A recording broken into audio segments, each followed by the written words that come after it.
ना इधर ना उधर, सीधे मुद्दे पर नजर। और क्या है आज की खबर, आप देखना शुरू कर चुके हैं न्यूज़ 18 आपके पुनीत के साथ। तो एक तरफ ईरान और अमेरिका के बीच दूसरे दौर की बातचीत हो चुकी है और इस बातचीत में इसे गुड प्रोसेस नाम दिया गया है।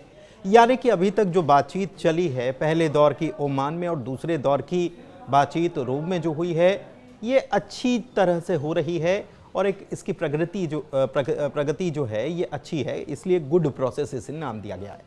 लेकिन दूसरी तरफ एक चौंकाने वाला दावा किया जा रहा है। ये चौंकाने वाला दावा किसके द्वारा किया गया है, क्यों किया गया है, ये पूरी खबर हम आज आपको बताने वाले हैं। दरअसल ये दावा किया गया है ईरान के कमांडर की तरफ से, जिन्होंने कहा है कि हमारे पास एक ऐसा हथियार है जो इजराइल को तबाह बर्बाद कर सकता है। जी हाँ, ये बयान क्यों हुआ है और ये बयान आने के मायने क्या हैं, इसी पर हम आज बात करने वाले हैं। तो जो दावा किया गया है ईरान से हुआ है और ये दावा क्यों किया गया है, क्या ईरान भी अब अमेरिका के नक्शे कदम पर चल रहा है? क्योंकि एक तरफ तो अमेरिका बातचीत करता है, दूसरी तरफ वो अपने बॉम्बर्स तैनात करता है, दूसरी तरफ वो अपने कार्ल विन्सन और दूसरे जो जंगी जहाज़ के बेड़े हैं उनको तैनात कर देता है और कार्रवाई भी करता है। तो इस बीच सवाल यही है, या फिर ये जवाब जो है ईरान की तरफ से इजराइल को दिया जा रहा है, क्योंकि इजराइल जो है वो हमेशा ये कोशिश में नज़र आ रहा है कि ईरान के ऊपर अटैक की उसे परमिशन मिल जाए। तो इसी मसले पर आज का वीडियो है। वीडियो की शुरुआत करते हैं। रोम में ईरान के विदेश मंत्री अब्बास अरागची और अमेरिका के विशेष दूत स्टीव विटकॉफ के बीच शनिवार को दूसरे दौर की बातचीत हुई। तो दूसरी तरफ एक दावा भी हुआ ईरानी कमांडर की तरफ से। यह दावा था सीक्रेट वेपन का।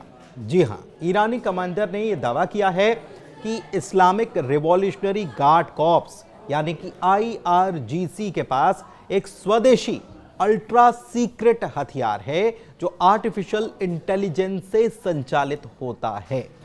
यह खुलासा ईरानी सेना के ग्राउंड फोर्स के कमांडर ब्रिगेडियर जनरल क्यूमार्स हैदरी ने किया है।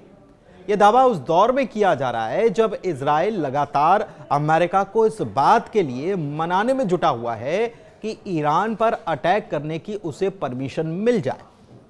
इसीलिए मिल जाए क्योंकि इजराइल बार बार ये कहता नजर आया है कि 2015 में जो डील हुई थी और 2018 में जिसे ट्रंप ने रिजेक्ट कर दिया या ट्रंप जिससे बाहर आ गए थे, ये उनके कहने पर या इजरायली प्रधानमंत्री के कहने पर हुआ था, क्योंकि इजरायली प्रधानमंत्री बेंयामिन नेतन्याहू को ये चिंता सता रही थी कि अगर ये डील हुई तो ईरान कहीं ना कहीं ताकतवर होता चला जाएगा।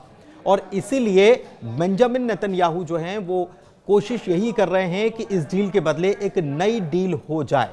एक नया प्लान लेकर आए थे ट्रंप, लेकिन क्या उस प्लान पर काम हो पाएगा, इस बात को लेकर कहीं ना कहीं आशंकित बेंयामिन नेतन्याहू भी हैं।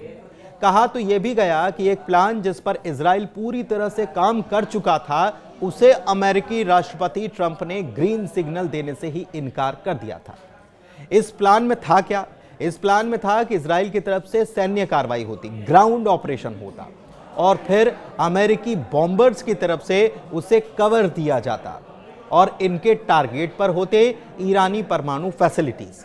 लेकिन एक तरफ ट्रंप ने ऐसा करने से इनकार कर दिया, तो दूसरी तरफ इसकी भनक लगने के बाद ईरान ने भी अपनी पूरी जवाबी तैयारी कर ली थी।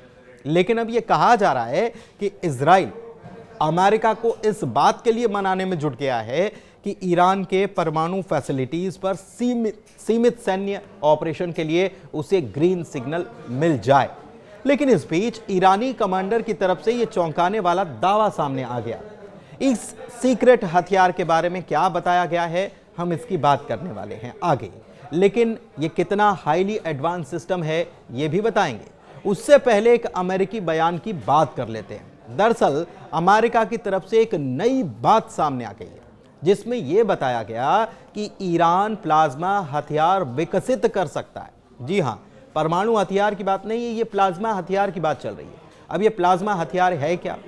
पेंटागन के मुख्य प्रवक्ता सीन पार्नेल ने कहा कि नासा के जो सैटेलाइट्स हैं उन्होंने पहली बार 2022 में प्लाज्मा हथियार प्रौद्योगिकी के संकेत पाए थे कि प्लाज्मा हथियार टेक्नोलॉजी यहां पर काम कर रही है, शायद या इस पर ये लोग काम कर रहे हैं, ऐसा कुछ जो दावा किया गया है अमेरिका की तरफ से कि सैटेलाइट्स में, ऐसा उन्होंने 2022 में देखा था। अब बात ये सामने आ रही है। हालांकि पार्नेल ने अपने दावों को पुख्ता करने के लिए कोई ठोस सबूत नहीं दिया है।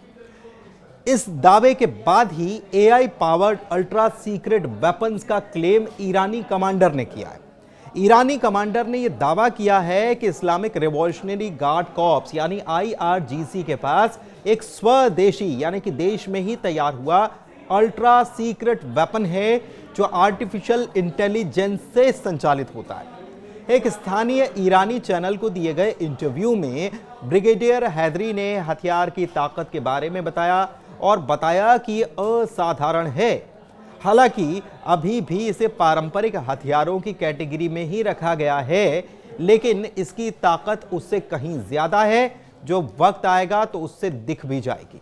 ब्रिगेडियर ने यह भी कहा कि हाईली एडवांस सिस्टम है और पूरी तरह से काम भी कर रहा है। अभी इसके बारे में सुरक्षा कारणों से आम जन को ज्यादा जानकारी नहीं दी गई। वो कह रहे हैं कि कोई भी खतरा होने पर हम ऐसा पलटवार करेंगे कि इजराइल का नामो निशान मिट जाएगा। ब्रिगेडियर ने यह भी दावा किया है कि ग्राउंड फोर्स आईआरजीसी के साथ हवा, पानी और सतह पर पूरी तरह से संपर्क में बनी हुई है। यह ऐलान तब किया गया जबकि इजराइल ईरान की न्यूक्लियर फैसिलिटी पर सीमित हमलों के बारे में कहता नजर आया। ग्राउंड मिलिट्री ऑपरेशन के कमांडर ब्रिगेडियर हैदरी ने कहा है कि उनकी फौज अब पूरी तरह से तैयार है और सुरक्षा के लिहाज से 10 डिवीजन डिप्लॉय भी हो चुकी हैं। हाल में ईरान ने 3 बड़ी मिलिट्री ड्रिल भी की है, इसके बारे में भी उन्होंने जानकारी दी और वो कह रहे हैं कि ऐसे में दुश्मन के बचने का कोई चांस पैदा नहीं होता। इस्लामिक रिपब्लिक ने इसे अभी तक सीक्रेट क्यों रखा, दुनिया से क्यों छुपाए रखा था, ये जब सवाल किया गया तो इस पर हैदरी कह रहे हैं कि कुछ स्ट्रैटेजीज रीजंस के कारण ऐसा नहीं किया गया है, लेकिन यह हथियार पूरी तरह से काम कर रहा है। इस बीच दिलचस्प बात क्या है? दिलचस्प बात यह है कि मोसाद के चीफ रॉन डर्मर जो हैं वो पेरिस गए और यहां पर उन्होंने अमेरिका के विशेष दूत स्टीव विटकॉफ से मुलाकात की है। यह मुलाकात कब हुई? यह मुलाकात रोम में होने वाली मुलाकात से पहले यानी कि शुक्रवार के दिन हुई। ईरान और अमेरिका के बीच रोम में बैठक होने वाली थी, उसके ठीक पहले। दरअसल इजराइल को अब ये डर कहीं ना कहीं सताने लगा है कि अमेरिका ईरान के साथ फिर से वही डील ना कर ले जिसे ट्रंप ने पहले बेकार कहकर तोड़ दिया था। ये वो डील है जो अमेरिका और ईरान के बीच 2015 में हुई थी और 2018 में ट्रंप ने इसे तोड़ा था। दूसरी तरफ इजराइल के रक्षा मंत्री इजराइल कार्ड्स की तरफ से भी एक बयान सामने आया।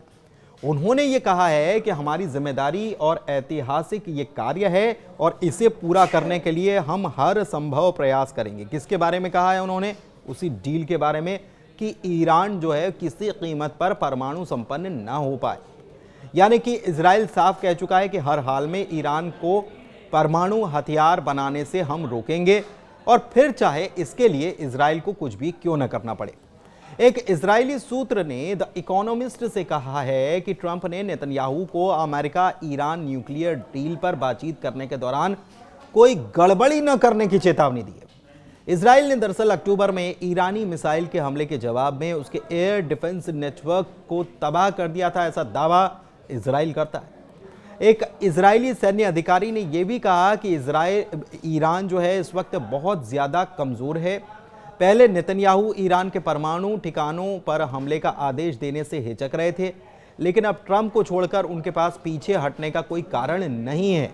यानी कि वो तो तैयार हैं लेकिन ट्रंप ही हरी झंडी नहीं दे रहे।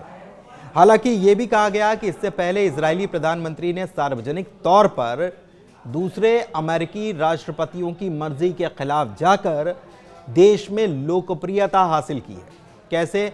ऐसा ही कुछ करके। लेकिन ट्रंप की इच्छा के खिलाफ जाना बेहद मुश्किल है बेंयामिन नेतन्याहू के लिए। धन्यवाद।